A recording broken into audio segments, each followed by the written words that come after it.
दोस्तों हमारे चैनल दर्पण ज्ञान सागर में आप सभी का स्वागत है। मित्रों, एक बार भगवान शिव कैलाश पर्वत पर बैठे थे तो माता पार्वती पहुंच जाती हैं और कहती हैं, प्रभु मेरे दो प्रश्न हैं, आप मुझे मेरे दो प्रश्नों का उत्तर दे करके मेरे मन को संतुष्ट करने की कृपा करें। तो भगवान शिव कहते हैं, पार्वती ठीक है, तुम अपने दोनों प्रश्न बताओ, मैं तुम्हें तुम्हारे दोनों प्रश्नों का उत्तर दे करके तुम्हारे मन को संतुष्ट करने का पूरा प्रयास करूंगा। फिर माता पार्वती कहती हैं, प्रभु मेरा पहला प्रश्न है, कौन सा काम करने से स्त्री पति का सुख पाए बिना विधवा नहीं होती। मेरा दूसरा प्रश्न है, अल्पायु पाने वाले स्त्री पुरुष लंबा जीवन कैसे जी सकते हैं। वहीं दोनों प्रश्नों को सुनने के बाद में भगवान शिव कहते हैं, पार्वती ठीक है, तुम्हारे दोनों ही प्रश्न बहुत ही महत्वपूर्ण और ज्ञानवर्धक हैं, इसलिए मैं तुम्हें तुम्हारे दोनों प्रश्नों के उत्तर एक छोटी सी कहानी के माध्यम से देता हूँ। इसलिए जब तक मैं तुम्हें कहानी सुनाऊँ, इस कहानी को पूरा और मन से सुनना, क्योंकि आधी अधूरी कहानी सुनने से हमेशा आधा अधूरा ही ज्ञान प्राप्त होता है, जो जीवन में कभी काम नहीं आता। तो मित्रों, कहानी शुरू करने से पहले मेरा आप सभी से अनुरोध है कि आप हमारी कहानी में खो जाएं। उससे पहले हमारे चैनल को सब्सक्राइब करके बेल आइकन अवश्य दबा लें, जिससे हमारी हर वीडियो का नोटिफिकेशन सबसे पहले आप तक पहुंच सके और आप हमारी हर वीडियो से प्राप्त ज्ञान का अपने जीवन में लाभ उठा सकें। तो आइए कहानी शुरू करते हैं। भगवान शिव कहते हैं, पार्वती एक बार की बात है, एक राजकुमार था जो अपने आप को सर्प के रूप में बदल लेता था। वहीं एक बार उसने सर्प से एक सुंदर राजकुमार का रूप बना लिया और फिर एक राजकुमारी के साथ में विवाह कर लिया। वहीं राजकुमारी एक पतिव्रता स्त्री थी। इधर तो राजकुमारी अपने पतिव्रत धर्म का पालन करती थी, वहीं वो राजकुमार जब नाग रूप में पातालपुरी में रहता था तो उसकी कई नागिन पत्नियां थीं, जो अपने पति नाग का हमेशा तिरस्कार करती रहती थीं। भगवान शिव कहते हैं, पार्वती जिस समय राजकुमारी का विवाह नाग राजकुमार के साथ हुआ था तो नागराज की शक्ति के प्रभाव से राजकुमारी के पास में धन की कोई कमी नहीं थी। वहीं शादी के दूसरे दिन ही राजकुमार की जल में स्नान करने की इच्छा हुई, तो जैसे ही नाग राजकुमार सरोवर में स्नान करने के लिए गया तो उसकी नागिन पत्नियां उस नागराज को पाताल लोक में खींच ले गईं। उधर जब नागराज के जल में गायब होने वाली बात राजकुमारी को मालूम पड़ी तो राजकुमारी सिर पटक पटक कर चिल्लाने लगी और रोने लगी। भगवान शिव कहते हैं, पार्वती इस प्रकार राजकुमारी का सुख चैन पूरी तरह से लुट गया, उसका संसार उजड़ गया। तो भगवान विष्णु की आराधना करने लगी, प्रभु मेरे पति को वापस ला दो, मैंने पति के साथ 4 दिन भी सुख के नहीं बिता पाए। वहीं एक दिन राजकुमारी को पति के बिना संसार बेकार लगने लगा, सूना लगने लगा और सोचने लगी कि मैं इस धन का क्या करूंगी, मेरे लिए ये सारा धन बेकार है। और फिर ऐसा सोचकर के राजकुमारी ने एक धर्मशाला बनवाई और अपना सारा धन राजकुमार के नाम पर गरीब लोगों में बांटती रही। लोग रोजाना धन लेने के लिए राजकुमारी के पास आते थे और उससे दान दक्षिणा लेकर के वापस चले जाते थे। वहीं धीरे धीरे राजकुमारी की सारी धन संपत्ति समाप्त हो गई। वहीं ईश्वर की कृपा होती है और एक दिन एक वृद्ध और उसकी बेटी उसके पास में कुछ मांगने के लिए आते हैं। वहीं राजकुमारी कहती है, अब मेरे पास धन नहीं बचा है, हाँ ये सोने की ओखली और मूसल बच गए हैं, इन्हें आप ले जाओ और इसके बाद मैं मर जाऊंगी। अब मैं जीकर भी क्या करूंगी, क्योंकि पति के बिना स्त्री का कोई जीवन नहीं होता। वहीं वो वृद्ध भिखारी और उसकी बेटी उसी धर्मशाला में रुके थे और जब निकलने लगे तो वृद्ध ने राजकुमारी से कहा, हे राजकुमारी जी, मैं और मेरी बेटी सदा ही इधर उधर भीख मांगते रहते हैं, घूमते घामते रहते हैं। मैं तुम्हें एक कल की घटना सुनाता हूँ। कल जब हम जंगल के पास पहुँचे तो वहाँ एक साफ पानी का ताल देखकर रुक गए और फिर हम दोनों उस ताल के पास में ही एक पुराने वृक्ष के खोखले कुंड में सो गए। आधी रात के समय जब सब कुछ शांत था तब कुछ आवाज़ हुई तो हमने देखा कि ताल से एक राजा तथा उसकी फौज बाहर आई। अब तक मैं पूरी तरह से जाग गया था। मैंने ध्यान से देखा, राजा बहुत ही सुंदर था और अपने सैनिकों का पूरा ध्यान रख रहा था। जैसे ही सभी सैनिक ऊपर आए वैसे ही सभी के लिए खाना परोसा गया। सबने रात का खाना खाया और उस दावत के बाद सभी सैनिक तथा कर्मचारी ताल के पास जाकर गायब हो गए, मगर राजा वहीं रहा। और जब राजा ने देखा कि सभी सैनिक जा चुके हैं, तब उसने एक थाली में खाना परोसा और पुकारने लगा, क्या कोई गरीब आदमी है यहाँ जिसे मैं ये खाना दे सकूं? वहीं उस राजकुमार की आवाज़ सुनकर के जब मैं उसके पास गया तो राजा ने वो खाना मुझे दे दिया और कहा, ये खाना मेरी प्रिय राजकुमारी के नाम का है। और फिर इस प्रकार वो राजकुमार मुझे खाना देने के बाद में उसी ताल के पास पहुंचकर गायब हो गया। भगवान शिव कहते हैं, पार्वती इस प्रकार सारी बातें उस वृद्ध पुरुष के द्वारा सुनकर के राजकुमारी का जी घबराने लगा और वो अपने सिर को पकड़ने लगी। उसे समझ नहीं आ रहा था कि वो हंसे या रोए, क्योंकि वो जानती थी कि ताल के पास प्रकट हुआ राजा मेरा ही पति राजकुमार है। वहीं उसने उस वृद्ध भिखारी से कहा, क्या वो उसे उस ताल के पास ले जाने की कृपा करेगा? तो वृद्ध भिखारी कहने लगा, क्यों नहीं राजकुमारी, तुमने मुझे सोने की ओखली और मूसल दिए हैं, मैं आपको उस ताल तक अवश्य लेकर चलूंगा। भगवान शिव कहते हैं, पार्वती इस प्रकार वो वृद्ध पुरुष जो था अपनी बेटी के साथ में उस राजकुमारी को लेकर के जंगल की तरफ निकल पड़ा और संध्या होते होते वो ताल के पास में पहुंच गया।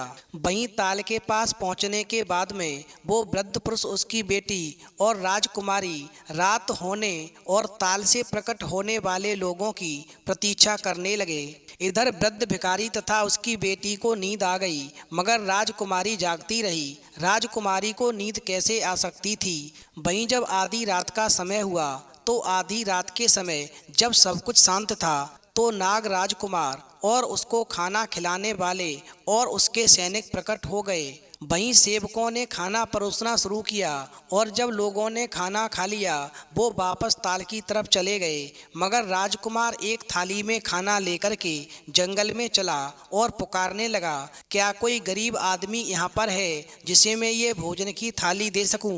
वहीं जब राजकुमारी ने अपने राजकुमार का सुंदर रूप, महान दिखने वाले राजा का व्यक्तित्व सामने पाया तो उससे रहा नहीं गया और वो एकदम से जाकर बोली, ओ मेरे प्यारे राजकुमार, मैं तुम्हारे बिना नहीं जी सकती हूँ, मुझे क्षमा करो, क्या मुझसे कोई गलती बन गई है? तुम वापस मेरे पास आ जाओ और हमेशा मेरे साथ रहो। तुम्हारे बिना मेरा एक एक पल कैसे गुजरता है, ये मेरे दिल का कैसा हाल हो गया है, इसको समझने की कोशिश करो। वहीं राजकुमारी की आवाज़ को सुनकर के राजकुमार एकदम से चौंक गया। वो समझ नहीं पाया कि आखिर क्या हो गया।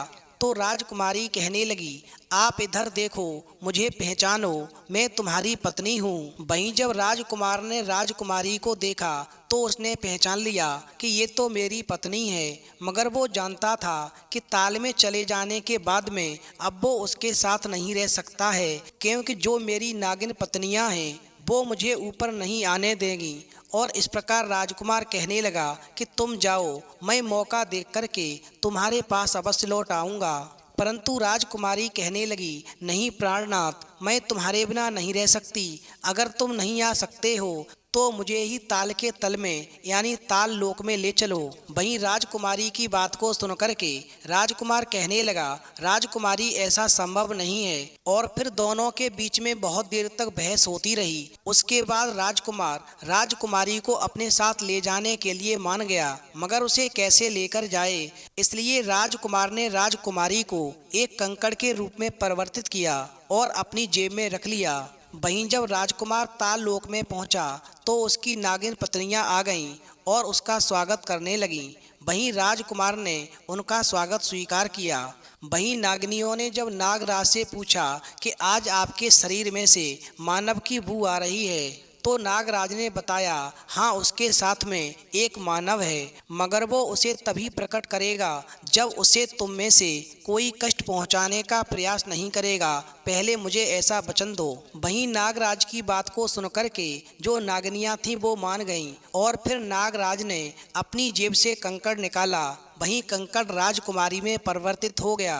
इधर जब नागिनियों ने एक सुंदर राजकुमारी देखी तो उनके मन में ईर्ष्या और द्वेष की भावना उत्पन्न हुई। उन्होंने एक साथ ये निर्णय लिया कि वो राजकुमारी से परिश्रम कराएंगी, उसे काम में लगाएंगी। और फिर इस प्रकार नागिनियों ने उस राजकुमारी को कई काम दिए। उनमें से एक तो ये था कि वो नागिनियों के बच्चों के लिए दूध उबालेगी। वहीं राजकुमारी बेचारी क्या करती, वो नागिनियों के कहे अनुसार कार्य करने लगी और फिर इस प्रकार रोजाना राजकुमारी नागिनियों के बच्चों को दूध पिलाती। वहीं एक दिन कुछ ऐसा हुआ कि दूध ज्यादा ठंडा नहीं हो पाया था और जैसे ही राजकुमारी ने नागिनियों के बच्चों को गर्म दूध पिलाया तो वो गर्म दूध पीते ही मर गए। वहीं जब नागिनियों को मालूम पड़ा कि राजकुमारी की गलती के कारण उनके बच्चे मर गए हैं तो नागिनियों ने मिलकर के उस राजकुमारी को डस लिया, जिससे उसकी मृत्यु हो गई। वहीं जैसे ही राजकुमारी की मृत्यु की बात जब नागराज को मालूम पड़ी तो वो राजकुमार दौड़ा दौड़ा आया और शोक में डूब गया। वहीं राजकुमार थोड़ा संभल गया तो उसने एक सैया बनाई और उस सैया पर राजकुमारी को लिटाया और ताल से बाहर आ गया। वहीं राजकुमार ने उस सैया को ताल के सामने वाले पेड़ पर रख दिया। इस प्रकार वो राजकुमार रोजाना पानी से बाहर आता था और राजकुमारी को सैया पर देख करके वापस ताल में चला जाता था। वहीं एक दिन सुबह सुबह एक महात्मा जी वहां से गुजरे और फिर जब महात्मा जी ने पेड़ की टहनियों के बीच में एक सैया देखी तो कुछ सोचने लगे और फिर राजकुमारी के मृत शरीर को नीचे उतारा। वहीं महात्मा जी मन में सोचने लगे कि इतनी सुंदर और छोटी उम्र की स्त्री को लगता है किसी ने मारा है। चूंकि वो महात्मा जी भगवान विष्णु के भक्त थे इसलिए वो सारी बात समझ गए। वहीं महात्मा ने नारायण से प्रार्थना की और कहा, हे ईश्वर, इस निर्दोष स्त्री को फिर से जीवित करो। वहीं भगवान विष्णु ने उस महात्मा की प्रार्थना को स्वीकार किया, जिससे राजकुमारी पुनः जीवित हो गई। वहीं ऐसा नज़ारा देख करके महात्मा जी प्रसन्न हुए और राजकुमारी से कहा, चलो बेटी मेरे साथ चलो, मेरे परिवार में रहो। और फिर इस प्रकार वो महात्मा और राजकुमारी दूसरे गांव की ओर चले गए। वहीं जब अगले दिन राजकुमार पेड़ पर रखी अपनी राजकुमारी को देखने आया और जब राजकुमारी को पेड़ पर नहीं पाया तो नागराज को बहुत ही दुख हुआ।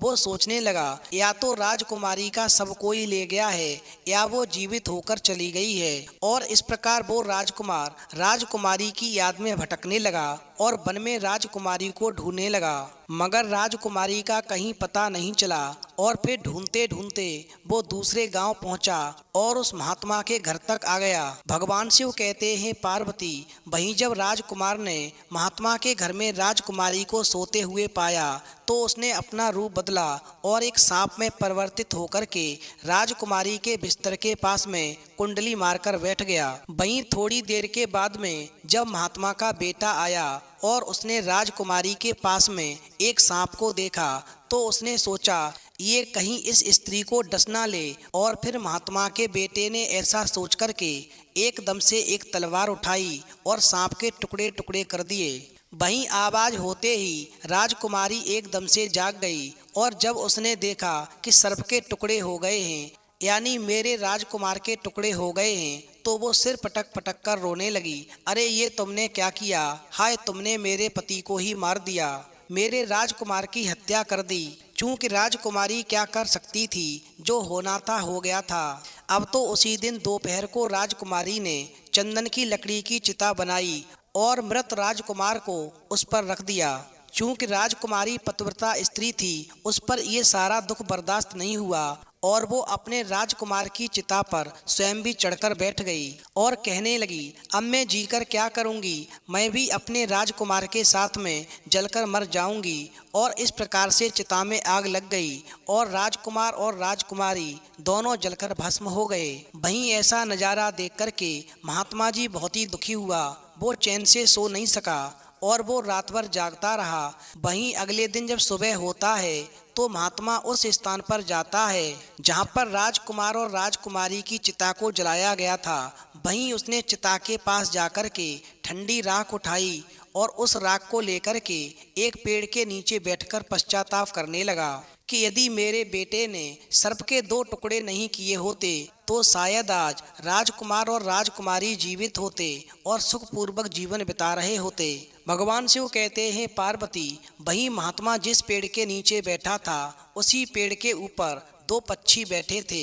वहीं जब उन पक्षियों ने उस वृद्ध महात्मा का रोना सुना तो पक्षियों ने सोचा कि उन्हें इनकी सहायता की जाए और फिर पक्षी आपस में कहने लगे, ये कितना भला आदमी है, लगता है इसे मालूम नहीं है कि चिता से प्राप्त इस भस्म में कितनी शक्ति है। अगर ये इस भस्म को किसी जलाशय में डालेगा तो ये दोनों फिर से जीवित हो जाएंगे। वहीं जब वृद्ध महात्मा ने उन दोनों पक्षियों की बात सुनी तो उसने चिता की राख को एक सरोवर में डाल दिया और जैसे ही भस्म पानी में गिरी वैसे ही राजकुमार और राजकुमारी पुनः जीवित हो गए। भगवान शिव कहते हैं, पार्वती, फिर राजकुमार और राजकुमारी ने एक दूसरे को गले लगाया और जंगल में जाकर के एक छोटा सा घर बनाया और उसमें रहने लगे। वहीं वो वृद्ध महात्मा भी उन दोनों के साथ रहने लगे, क्योंकि राजकुमार और राजकुमारी ने उस वृद्ध महात्मा को अपने पिता के समान माना था और फिर अपने पिता के समान मान करके वो दोनों उस वृद्ध महात्मा की बहुत सेवा करने लगे, क्योंकि उस वृद्ध महात्मा के कारण ही राजकुमार और राजकुमारी को नया जन्म मिला था और जो जन्म देने वाला होता है वो पिता ही होता है। वहीं राजकुमार और राजकुमारी उस वृद्ध महात्मा की जरूरतों का पूरा ध्यान रखते थे। वहीं एक दिन वो वृद्ध महात्मा जो था, जब उसका जीवन पूरा हो गया तो उसने राजकुमार और राजकुमारी को आशीर्वाद दिया कि तुमने मेरी बुढ़ापे पर बहुत सेवा की है, तुमने अपना पिता समझ करके मेरी सेवा की है, इसलिए मैं तुम्हें आशीर्वाद देता हूँ कि तुम्हारा जीवन बहुत लंबा होगा और तुम्हें पूरा जीवन जीने के बाद में स्वर्ग की प्राप्ति होगी। तुम्हारे जीवन में कभी कोई कष्ट नहीं आएगा। और फिर ऐसा आशीर्वाद देकर के वो वृद्ध महात्मा जो था स्वर्ग को सिधार गया। वहीं वृद्ध महात्मा के आशीर्वाद के प्रभाव से राजकुमार और राजकुमारी का जीवन सुखपूर्वक व्यतीत होने लगा। भगवान शिव कहते हैं, पार्वती, तुम्हारा पहला प्रश्न था कि कौन सी स्त्री पति का सुख पाए बिना विधवा नहीं होती, तो समझ लो, जो स्त्री पतिव्रत धर्म का पालन करती है, यानी जो स्त्री प्रतिदिन मन, वाणी और क्रिया के द्वारा अपने पति की सेवा करती है, पति के संतुष्ट रहने पर स्वयं भी संतोष का अनुभव करती है, पति के क्रोधी होने पर भी उसका त्याग नहीं करती, उसके दोषों की ओर ध्यान नहीं देती, उसके मारने प्रताड़ित करने पर भी प्रसन्न रहती है और पति के सब कामों में आगे रहती है, ऐसी स्त्री पतिव्रता कही जाती है। और ऐसी स्त्री कभी भी पति का सुख पाए बिना विधवा नहीं होती और पूरा जीवन जीने के बाद में स्वागन होकर ही मृत्यु को प्राप्त होती है। इसलिए हमेशा हर स्त्री को पतिव्रत धर्म का पालन करना चाहिए। वहीं भगवान शिव कहते हैं, पार्वती, तुम्हारा दूसरा प्रश्न था, अल्प आयु पाने वाले स्त्री पुरुष लंबा जीवन कैसे जी सकते हैं, तो समझ लो, जो स्त्री पुरुष घर के बुजुर्गों की सेवा करते हैं तो उनके आशीर्वाद के प्रभाव से अल्प आयु दीर्घ आयु में बदल जाती है। जिस प्रकार राजकुमार और राजकुमारी ने वृद्ध महात्मा को पिता समान मान करके उसकी सेवा की और उस वृद्ध महात्मा ने स्वर्ग सिधारने से पहले राजकुमार और राजकुमारी को दीर्घ आयु का आशीर्वाद दिया, जिसके प्रभाव से राजकुमार और राजकुमारी ने सुखपूर्वक दीर्घ आयु जीवन जिया। वहीं नागिन पत्नियों को उनके किए की सजा मिली और नागराज से दूर हो गईं, क्योंकि राजकुमार को भगवान विष्णु ने सर्प योनि से हमेशा के लिए मुक्त कर दिया। इसलिए हर स्त्री को पतिव्रत धर्म का पालन अवश्य करना चाहिए और स्त्री पुरुष दोनों को घर के बुजुर्गों की सेवा अवश्य करनी चाहिए, तभी जीवन में सुख की प्राप्ति होती है। जिस घर में बुजुर्गों का अपमान होता है, बुजुर्गों की सेवा नहीं होती है, ऐसे घर में लोगों का अल्प जीवन होता है। वहीं माता पार्वती कहती हैं, प्रभु, वास्तव में कहानी सुनकर के मेरा मन प्रफुल्लित हो गया। तो मित्रों, यदि आपको वीडियो पसंद आई हो तो प्लीज़ आप हमारे चैनल को सब्सक्राइब करें और भगवान शिव पार्वती के लिए एक लाइक करना न भूलें।